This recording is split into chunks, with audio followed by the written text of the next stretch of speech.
अस्सलाम वालेकुम एवरीवन, मैं हूं मोहम्मद तलहा और आप लोग देख रहे हैं तलहास फेस एकेडमी।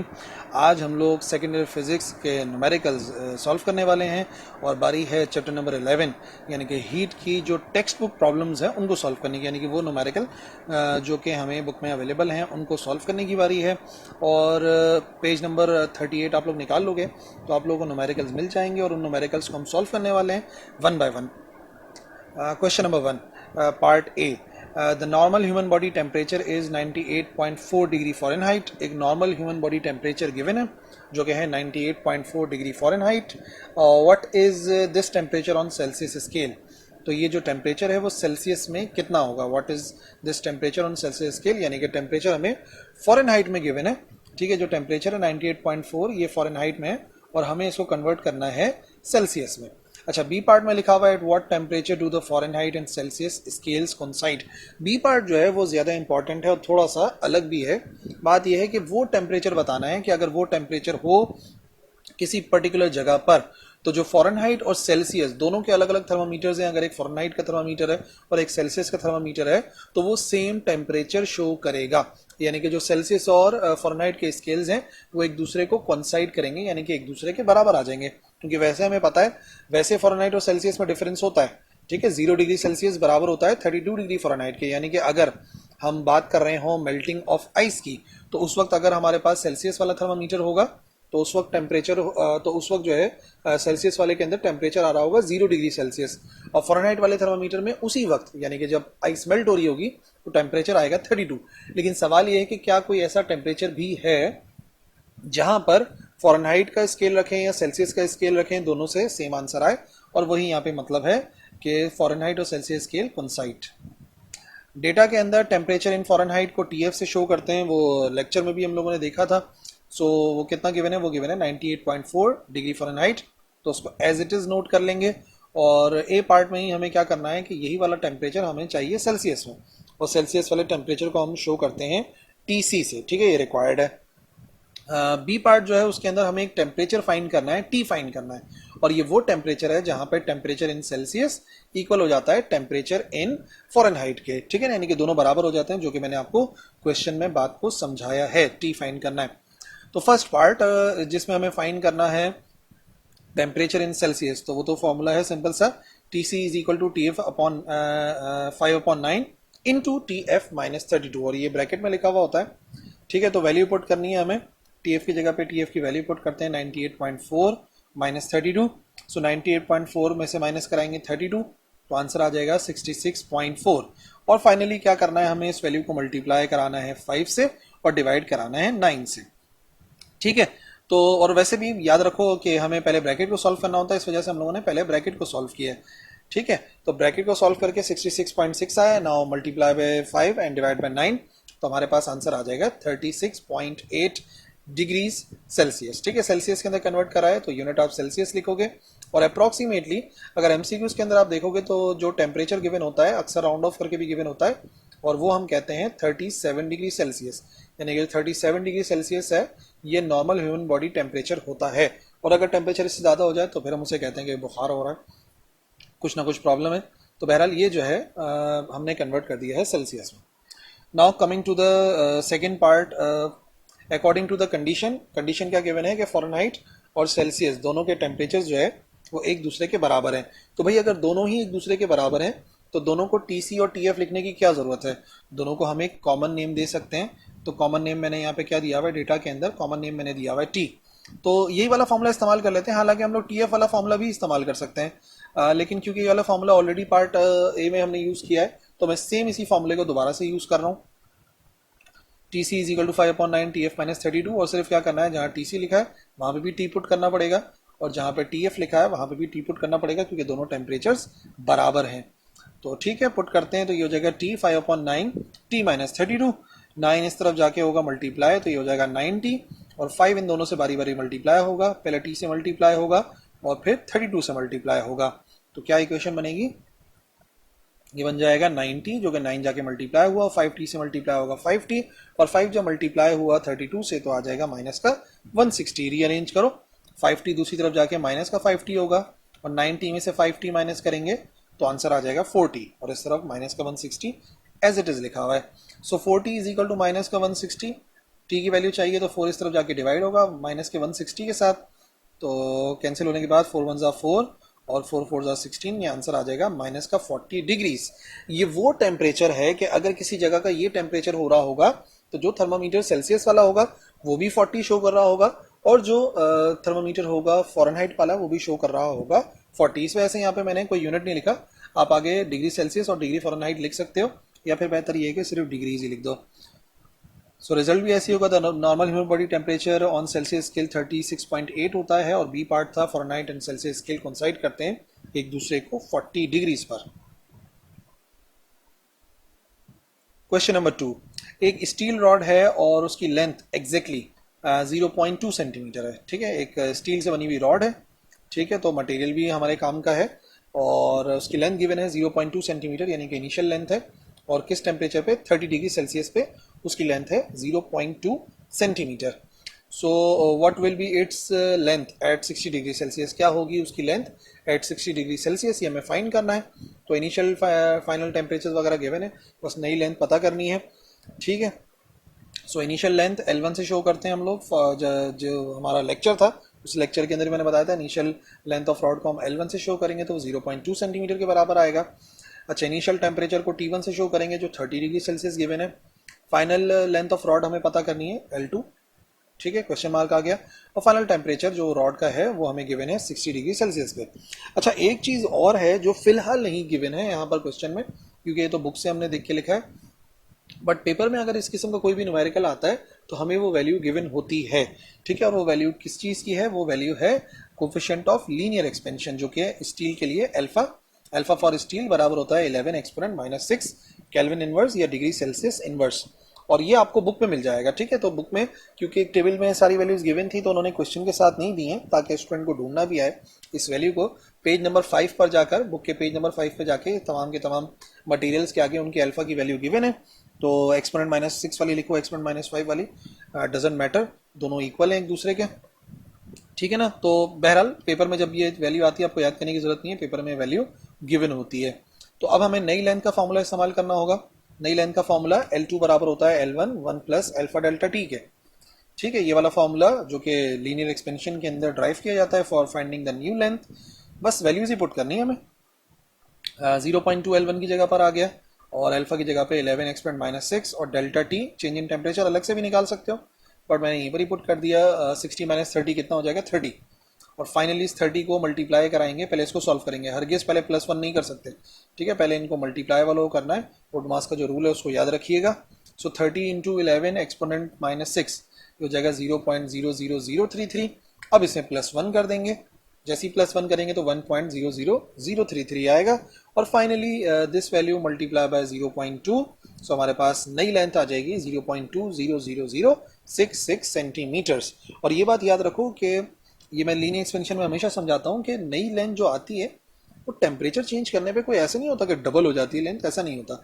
अब देखो हमने 30 डिग्रीज का टेम्परेचर चेंज करा जो अच्छा खासा चेंज है, बट उसके बावजूद पुरानी लेंथ 0.2 थी तो नई लेंथ 0.2000066 हो गई। यानी कि अगर नेकेड आई से हम देखेंगे, अपनी आंख से देखेंगे, तो ये फ़र्क हमें कभी भी नज़र नहीं आएगा, बट फ़र्क तो है बहरहाल। तो हम लोग कैलकुलेट करते हैं इतनी छोटी वैल्यूज़ को भी, और आंसर मेंशन कर देंगे कि the final length of the rod is 0.2000066 centimetres. Question number 3, ये भी जो है वो थर्मल एक्सपेंशन के टॉपिक से रिलेटेड है और वॉल्यूमेट्रिक एक्सपेंशन का न्यूमेरिकल है। Find the change in volume, हमें चेंज इन वॉल्यूम मालूम करना है ऑफ एन एल्यूमिनियम स्फीयर। एक एल्यूमिनियम का स्फीयर है, उसके हमें चेंज इन वॉल्यूम मालूम करना। देखो क्लियरली मेंशन है चेंज इन वॉल्यूम, तो नया वॉल्यूम तो नहीं मालूम करना, चेंज इन वॉल्यूम वाला फॉर्मूला ही यूज किया जाएगा। मटेरियल का नाम पढ़ लिया, ओके, एल्यूमिनियम का स्फीयर है, और उसका हमें रेडियस गिवन है 0.4 metre radius when it is heated from 0 to 100 degree Celsius. 0 से 100 उसको हमने हीट किया, यानी कि डेल्टा टी इजीली फाइंड किया जा सकता है। चेंज इन वॉल्यूम मालूम करना है, radius of sphere r 0.4 metres के बराबर गिवन है हमें, और चेंज इन टेम्परेचर 100 में से 0 माइनस करेंगे 100 ही आएगा। और ये बात मैं पहले ही बता चुका हूँ, the change in Celsius is equal to the change in kelvin. Therefore ये जो डिग्री सेल्सियस लिखा हुआ है इसको सीधा सीधा हम 100 केल्विन भी लिख सकते हैं। जितना चेंज आता है सेल्सियस में, सेल्सियस के थर्मामीटर में, उतना ही चेंज आता है केल्विन में, क्योंकि दोनों के नंबर ऑफ डिविजन्स बराबर होते हैं 100। लेक्चर में बताया था, फर्स्ट लेक्चर जाके देख सकते हो। जहाँ पे टेम्परेचर की बात की थी हमने। और फिर वही पेज नंबर 5 पे जाके एल्यूमिनियम की वैल्यू मिल जाएगी। एल्यूमिनियम की वैल्यू होती है 24 एक्सपोनेंट -6 केल्विन इनवर्स। नाउ अगर हम फॉर्मूला देखें ना चेंज इन वॉल्यूम का, तो चेंज इन वॉल्यूम का फॉर्मूला है delta we beta V1 delta T, ठीक है, या V डेल्टा टी कर लो, एक्चुअल वॉल्यूम को शो कर रहा है। अब यहाँ पे प्रॉब्लम क्या है, देखो डेल्टा टी तो हम निकाल सकते हैं ना 100 - 0, बीटा नहीं मालूम हमें और हमें एक्चुअल वॉल्यूम ही नहीं मालूम। एक्चुअल वॉल्यूम जब तक नहीं मालूम होगा तो चेंज इन वॉल्यूम तो हम निकाल ही नहीं सकते। दैट्स वाई यहाँ पर हम रुक गए और हमने नाम दे दिया इसको इक्वेशन नंबर 1 का। ठीक है, तो बीटा की वैल्यू हमें पता है, फॉर्मूला ड्राइव कर चुके हैं, बीटा बराबर होता है 3 अल्फा के। तो अभी क्या करेंगे, बीटा और बीटा की वैल्यू फाइंड करने के लिए अल्फा पुट करना पड़ेगा एल्यूमिनियम का 24 एक्सपोनेंट -6 और 3 से मल्टीप्लाई होके सीधा सीधा आंसर आ जाएगा 72 एक्सपोनेंट -6, यानी कि 24 को हमने किससे मल्टीप्लाई करा दिया 3 से, तो ये आ गया 72 एक्सपोनेंट -6, बीटा का आंसर है। ठीक है, और अब वॉल्यूम का वैल्यू चाहिए हमें, तो वॉल्यूम एक्चुअली फाइंड करना पड़ेगा। बात हो रही है यहाँ पे एक स्फीयर की, याद रखो यहाँ पे बात एक स्फीयर की हो रही है। तो क्योंकि बात एक स्फीयर की हो रही है तो इस वजह से हम क्या करेंगे, हम वॉल्यूम ऑफ स्फीयर का फॉर्मूला इस्तेमाल करेंगे ताकि हम उसको फाइंड कर सकें एक्चुअल वॉल्यूम को। और फिर कैसे याद रख सकते हो, रेडियस क्यों गिवन हो सकता है भाई, रेडियस की मदद से ही वॉल्यूम निकालेंगे। क्या फॉर्मूला होता है वॉल्यूम ऑफ स्फीयर का, 4/3 पाई आर क्यूब। तो रेडियस हमें गिवन है 4/3, 4 की वैल्यू आ गई पाई 3.14 आ गया और रेडियस की वैल्यू आ गई 0.4। तो इसका क्यूब करेंगे और डिवाइड में लिखा हुआ है 3। सिंपल है, कैलकुलेटर के अंदर वैल्यूज पुट करनी है, तो वॉल्यूम का आंसर आ जाएगा 0.268 और वॉल्यूम का यूनिट होता है मीटर क्यूब या क्यूबिक मीटर आप लिख सकते हो। सो ये आ गया हमारे पास वॉल्यूम। अब दो प्रॉब्लम थी, वॉल्यूम भी आ गया, बीटा भी आ गया, डेल्टा टी ऑलरेडी पता था। वैल्यूज को रख देते हैं इक्वेशन नंबर 1 में। ये आ गई वैल्यू ऑफ बीटा, ये वैल्यू आ गई वी की और ये आ गई डेल्टा टी की। तीनों वैल्यूज को कैलकुलेटर में पुट करना है, सीधा सा मल्टीप्लिकेशन का काम है। आंसर आ जाएगा 1.92 10⁻³ मीटर क्यूब, जिसको आप 0.00192 समथिंग भी लिख सकते हो, लेकिन एक्सपोनेंट में लिख दो ज़्यादा बेहतर है, इसी तरीके से सही रहेगा। और फाइनली आंसर जो मेंशन करोगे result, the change in volume of an aluminium sphere is 1.92 10⁻³ metre cube. 11.4 calculate the root mean square speed of hydrogen molecule at 800 kelvin. ठीक है, VRMS का फॉर्मूला है, मतलब न्यूमेरिकल है ये। हमें रूट मीन स्क्वायर स्पीड पता करनी है हाइड्रोजन मॉलिक्यूल की एट 800 केल्विन।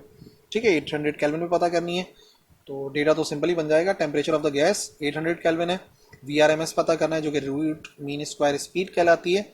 और हाँ, अब क्योंकि बुक का न्यूमेरिकल है तो दोबारा से हमें मास नहीं गिवन था हाइड्रोजन का, बट अगर पेपर में आएगा तो फिर गिवन ही होता है।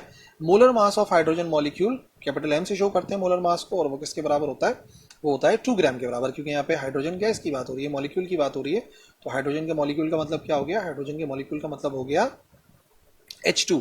तो वैसे 1 ग्राम होता है H, और क्योंकि 2 लिखा हुआ है तो ये 2 ग्राम हो जाएगा, और डिवाइड बाय 1000 कराएंगे ताकि आंसर किलोग्राम में आए, तो ये आ जाएगा 0.002 किलोग्राम्स। ठीक है, मोलर मास गिवन है।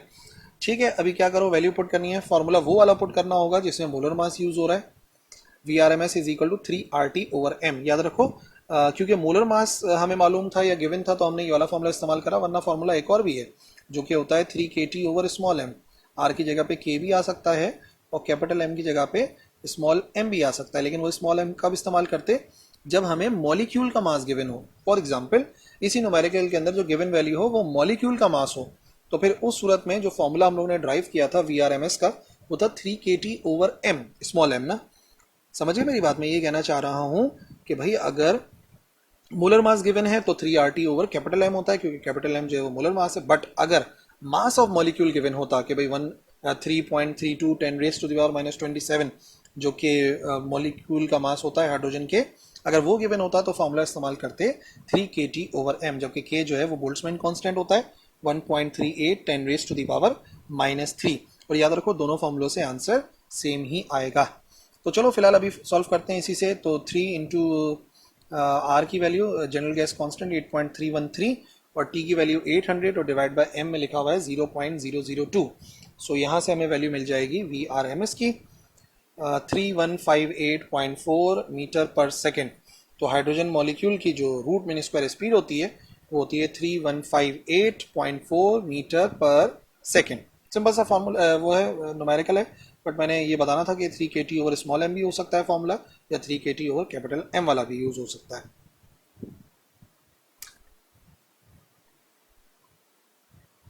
क्वेश्चन नंबर 5, ये भी वीआरएमएस से रिलेटेड ही है, मतलब kinetic molecular theory of gases से रिलेटेड ही है। डिटरमाइन करना है average value of kinetic energy of particles of an ideal gas. Ideal gas के पार्टिकल्स हैं, 0 डिग्री सेल्सियस पे भी हैं और 50 डिग्री सेल्सियस पे भी हैं, दोनों पे हमें एवरेज काइनेटिक एनर्जी मालूम करनी है पार्टिकल्स की, और प्लस बी पार्ट के अंदर काइनेटिक एनर्जी पर मोल मालूम करनी है, इसी की है जो पर पार्टिकल की निकालनी है पहले, यानी समझ लो पहले मॉलिक्यूल की काइनेटिक एनर्जी निकालनी है और फिर पूरे एक मोल की काइनेटिक एनर्जी निकालनी है। टेम्परेचर पहला वाला 0 डिग्री सेल्सियस था, केल्विन में कन्वर्ट करेंगे तो केल्विन में कन्वर्ट किया जाता है +273 करके, तो 273 आ जाएगा। और 50 डिग्री सेल्सियस है, +273 करेंगे तो 323 केल्विन आ जाएगा। सेल्सियस को केल्विन में कन्वर्ट करना ज़रूरी है। और average kinetic energy of particle, kinetic energy average से शो कर देंगे और पर मोल को शो कर देंगे काइनेटिक एनर्जी पर मोल, जो कि एक्चुअली हमें फाइंड करना है। Now average kinetic energy of particles of a gas, उसका फॉर्मूला काइनेटिक मॉलिक्यूलर थ्योरी में ड्राइव होता है। काइनेटिक एनर्जी बराबर होती है 3/2 kT, के बोल्ट्जमैन कांस्टेंट है और टी टेम्परेचर है, तो सीधा सीधा हमें जो है वो टेम्परेचर की और के की वैल्यू पुट करनी है। 273 केल्विन पे करेंगे तो के तो कांस्टेंट है 1.38 एक्सपोनेंट -23, और टेम्परेचर 273 पुट करेंगे, multiply by these values divide by 2, we will get 5.65 10⁻⁻21 joules. ठीक है, ये आया है 0 डिग्री सेल्सियस पे। और अब निकाल लेते हैं 50 डिग्री सेल्सियस पे, सेम बस वैल्यूज पुट करिए और 323 का फर्क आया है, तो आंसर आ गया 6.69 10⁻⁻21 जूल। और देख लो क्लियरली, हमें बात पता है कि टेम्परेचर बढ़ाने से काइनेटिक एनर्जी ऑफ मॉलिक्यूल्स बढ़ती है, तो जब टेम्परेचर कम था तो काइनेटिक एनर्जी कम थी, और जब हमने टेम्परेचर को बढ़ाया तो काइनेटिक एनर्जी भी बढ़ गई है। अब एक मोल की निकालनी है, ये एक मॉलिक्यूल की आई है, तो एक बात मैं आपको बताऊं, एक मॉलिक्यूल की तो आ गई है, तो अगर 2 मॉलिक्यूल की कही जाती तो हम मल्टीप्लाई बाय 2 करा देते उसको, अगर 3 मॉलिक्यूल की कहा जाता तो 3 से मल्टीप्लाई कराते, लेकिन क्योंकि बात हो रही है एक मोल की मालूम करने की, तो एक मोल में कितने पार्टिकल होते हैं उनसे मल्टीप्लाई करा दो। कितने पार्टिकल होते हैं एक मोल में? एवोगाड्रोस कांस्टेंट के बराबर। समझ गए मेरी बात? एक पार्टिकल की निकाल ली थी, अब कितने पार्टिकल की निकालनी है? अब 6.023 10⁻23 मॉलिक्यूल की निकालनी है, यानी कि एक मोल की निकालनी है। इस वजह से हम काइनेटिक एनर्जी की जो वैल्यू निकली थी पिछले पार्ट में, उनको सिर्फ और सिर्फ मल्टीप्लाई करा देंगे एवोगाड्रोस कांस्टेंट से। सो 273 पे क्या करेंगे? 273 वाला जो आंसर आया था उसको मल्टीप्लाई बाय Na यानी कि एवोगाड्रोस कांस्टेंट करा दिया। क्या आंसर आया? 3402.9 जूल पर मोल, यानी कि इतनी काइनेटिक एनर्जी होती है एक मोल गैस की, जिस भी गैस की बात हो रही है यहाँ पर। और सिमिलरली 323 वाले के लिए भी यही करेंगे कि जो आंसर हमारे पास आया था पिछले पार्ट का 50 डिग्री सेल्सियस वाले का, यानी कि 323 केल्विन वाले का, उसको मल्टीप्लाई कराएंगे एवोगाड्रोस कांस्टेंट से, तो हमारे पास आंसर आ जाएगा 4027.3 जूल पर मोल केल्विन। और यहाँ पे भी देखो, जब टेम्परेचर ज़्यादा है तो काइनेटिक एनर्जी पर मोल भी ज़्यादा आ रही है। आंसर मेंशन किया जाएगा।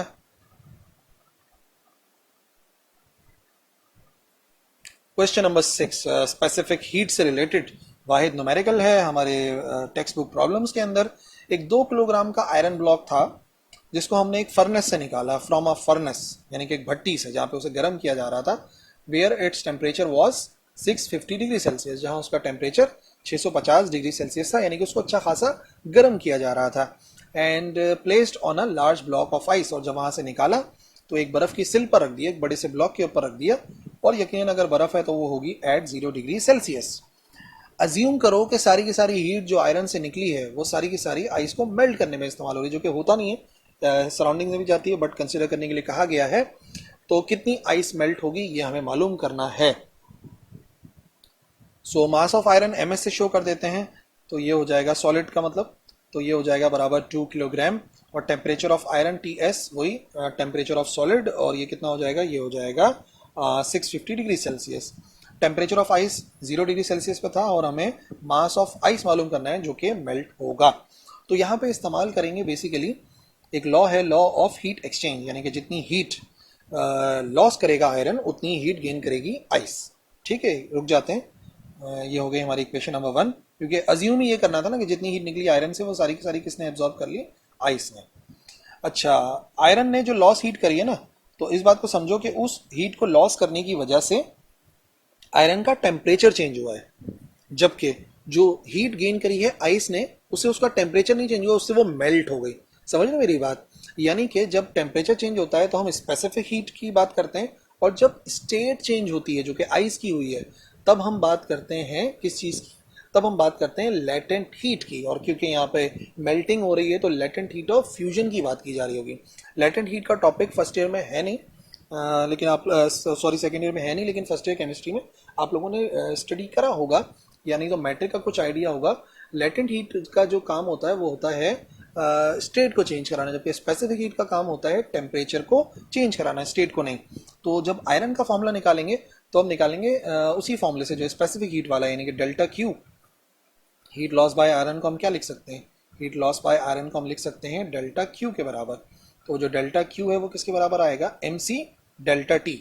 ठीक है ना, एम सी डेल्टा टी होता है फॉर्मूला। तो फिलहाल जो डेल्टा टी है वो किसका टेम्परेचर डिफरेंस है?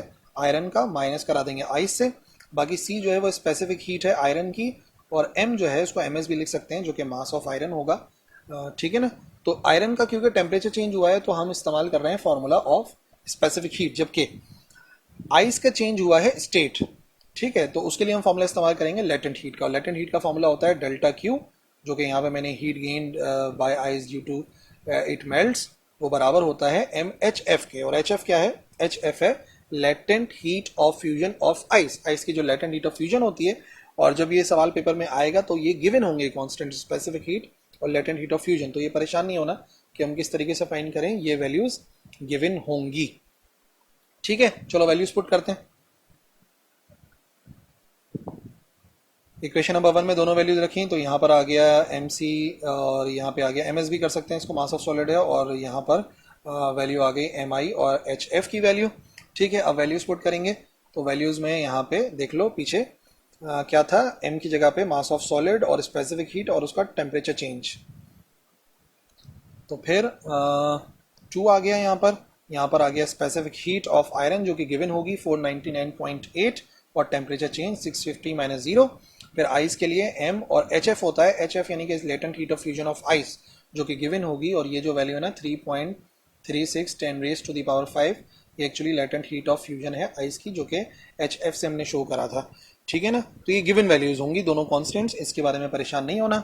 सिंप्लीफाई करो, तो सिंप्लीफाई करके यहाँ पर क्या है, एम आई की वैल्यू फाइंड करनी है। तो ये पूरी जो वैल्यू है 3.36 10 रेज टू द पावर 5, ये जाके डिवाइड हो जाएगी यहाँ पे इन तीनों के मल्टीपल के साथ, जो कि 649740 आ रहा है। और जैसे ही दोनों वैल्यूज को डिवाइड करेंगे तो हमारे पास फाइनल आंसर आ जाएगा 1.93 किलोग्राम, यानी कि वो जो 2 किलोग्राम का आयरन का ब्लॉक होगा वो तकरीबन ही 2 किलोग्राम के बराबर की आइस को मेल्ट कर देगा, और एग्जैक्टली कहा जाए तो 1.93 किलोग्राम आइस मेल्ट होगी। Question number 7। ठीक है, 7 और 8 जो न्यूमेरिकल है ना, इनसे आसान तो न्यूमेरिकल आपको मिलेगा ही नहीं। ठीक है ना, इन अ सर्टेन प्रोसेस के अंदर 400 जूल की हीट सप्लाई की गई किसी सिस्टम को। ठीक है, सप्लाई की जा रही है, और जब भी हीट सप्लाई की जाती है तो वो हीट हमेशा होती है पॉजिटिव। साइन कन्वेंशन वाला जो लेक्चर था फर्स्ट लॉ ऑफ थर्मोडायनेमिक्स का, उसको जाके देखो अगर ये बात नहीं मालूम। And at the same time, और उसी time 150 joule of work, 150 joule का वर्क हुआ बाय द सिस्टम, सिस्टम ने काम करा इस, और बाय द सिस्टम जब वर्क होता है तो वो भी ट्रीट किया जाता है as positive. What is the increase, increase हो रहा है इंटरनल एनर्जी का, वो हमें फाइंड करना है, और इंक्रीज भी जो होता है इंटरनल एनर्जी का वो भी पॉजिटिव ही आंसर आता है। तो साइन कन्वेंशन याद रखनी है, work done by the system is always positive, और heat supplied to the system is always positive, और इंटरनल एनर्जी का जो इंक्रीमेंट आएगा, इंक्रीज आएगा, वो भी यकीनन पॉजिटिव ही आएगा। Change in internal energy find करना है, जिसको डेल्टा यू से शो करते हैं। Work done delta W 150 given है, और हीट जो सप्लाई की जाती है 400 गिवन है। क्या करेंगे, फर्स्ट लॉ ऑफ थर्मोडायनेमिक्स की ये वाली फॉर्म इस्तेमाल करेंगे, जिसके मुताबिक जो इंटरनल एनर्जी होती है सिस्टम की वो बराबर होती है डिफरेंस, किस किस चीज़ का डिफरेंस, हीट सप्लाइड और work done by the system, इन दोनों के डिफरेंस के बराबर होती है।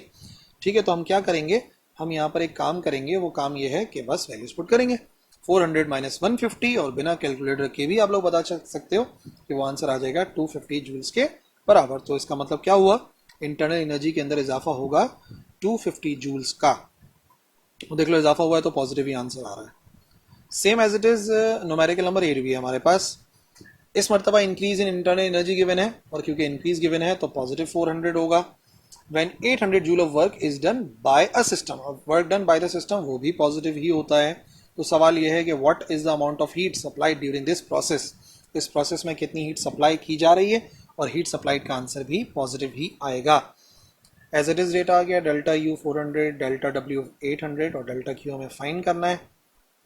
फर्स्ट लॉ ऑफ थर्मोडायनेमिक्स की एक और फॉर्म, डेल्टा क्यू बराबर होता है delta U plus delta W, यानी कि जब हम हीट सप्लाई करते हैं तो वो दो पार्ट्स में कन्वर्ट होती है, इंटरनल एनर्जी में चेंज आता है और वर्क डन होता है बाय द सिस्टम। 400 प्लस 800 कितना होता है 1200 जूल। तो इतनी हीट यकीनन सप्लाई की जा रही होगी इस सिस्टम में, और आंसर में भी ऐसे ही मेंशन कर देंगे। तो 7 और 8 समझ लो कॉम्प्लीमेंट्री, बड़े आसान से न्यूमेरिकल आप लोगों को दिए गए फॉर प्रैक्टिस और साइन कन्वेंशन को समझने के लिए दिए गए बेसिकली। अब कार्नो इंजन के न्यूमेरिकल हैं 9, 10 और 11। एक हीट इंजन है जो परफॉर्म कर रहा है 200 joule of work in each cycle. हर एक साइकिल के अंदर 200 जूल का काम हो रहा है, और उसकी जो एफिशिएंसी है वो 20% है। 20% उसकी एफिशिएंसी है for each cycle of operation, हर एक साइकिल में। ठीक है, तो अब सवाल ये कि how much heat is absorb, कितनी हीट एब्जॉर्ब हो रही होगी ये फाइंड करनी है, और कितनी हीट एक्सपेल हो रही होगी वो फाइंड करनी है। तो डेटा बनाते हैं, फिर और फर्दर समझाता हूं मैं। वर्क डन को हम डेल्टा डब्ल्यू और डब्ल्यू से शो करते हैं, वो कितना है, वो है 200 जूल्स के बराबर। एफिशिएंसी ई से शो कर रहे हैं और वो कितनी गिवन है 20%। जो सिस्टम हीट एब्जॉर्ब करता है, कार्नो इंजन जो हीट को एब्जॉर्ब करता है उसको हम Q1 से शो करते हैं, और जो हीट रिलीज करता है उसको हम Q2 से शो करते हैं। कार्नो इंजन वाले लेक्चर में जाके आप चेक कर सकते हो। तो एफिशिएंसी का एक फॉर्मूला ये भी हम लोगों ने स्टडी करा था कि work done divide by Q1 into 100, और ये कैसे आया था याद है? ऊपर लिखते हैं एफिशिएंसी के फॉर्मूले में आउटपुट और नीचे लिखते हैं इनपुट। और कार्नो इंजन या हीट इंजन करता क्या है, उसको हम हीट देते हैं, यानी कि इनपुट Q1 होता है, और जो आउटपुट होता है वो work done by the system होता है, work done by the engine होता है। समझ गए मेरी बात? तो इसी वजह से वो जो आउटपुट डिवाइड बाय इनपुट था, उसी डेरिवेशन के अंदर जो पहला स्टेप था उसमें हमने आउटपुट की जगह पे वर्क डन पुट किया था, और जो इनपुट है वो तो हमें पता है, जो हीट एब्जॉर्ब हो रही है वही इनपुट है, उसी हीट को तो हम वर्क में कन्वर्ट कर रहे हैं with the help of heat engine. तो वैल्यू पुट करते हैं, वर्क डन की जगह पे 200, एफिशिएंसी की जगह पे 20 और Q1 एज इट इज, और मल्टीप्लाई बाय 100। 200 को मल्टीप्लाई बाय 100 करा देंगे, ठीक है, और 200 को 100 से मल्टीप्लाई करा के Q1 को अलग कर लेंगे, 20 डिवाइड में आ जाएगा, सेपरेट एक एक होके कुछ ऐसी शक्ल हो जाएगी। 200 डिवाइड बाय 100 ये हो जाएगा 20,000, और 20 इस तरफ जाके डिवाइड हो रहा है, Q1 अलग हो रहा है। ठीक है, तो यहाँ पर क्या हो गया, एक जीरो से एक जीरो कैंसिल, और 2 से 2 कैंसिल। तो हमारे पास क्या आंसर आएगा, हमारे पास आंसर आ जाएगा 1000 जूल्स का। अच्छा, अब ये बात हमें पता है कि जितनी एनर्जी हम हीट इंजन को देते हैं उसमें से कुछ वो रिलीज कर देता है, और बाकी जो बचता है उसको किस में कन्वर्ट करता है, वर्क में। यानी कि अगर हम 1000 जूल की एनर्जी दे रहे हैं तो उसको वो कुछ जाया करेगा। जाया करने वाले का फॉर्मूला यही तो बनता है कि अगर मुझे वर्क डन मालूम करना है कि वर्क डन कितना हो रहा है, तो हम क्या करते हैं, हम सिर्फ ये करते हैं कि कितनी हीट हमने दी उसमें से माइनस कर दो कितनी उसने जाया करी, तो जो बाकी की होगी वो यकीनन उसने किस में कन्वर्ट करी होगी, वर्क डन में। तो पता है हमें Q2 को अलग करेंगे, Q2 को अलग करने के लिए Q2 अलग होगा, वर्क इधर आके माइनस हो जाएगा, और Q2 दूसरी तरफ जाके प्लस हो जाएगा। तो Q1 माइनस डब्ल्यू आएगा। कितनी हीट दी हमने 1000 जूल की, और काम वो कितना कर रहा है, सिर्फ 200 जूल का।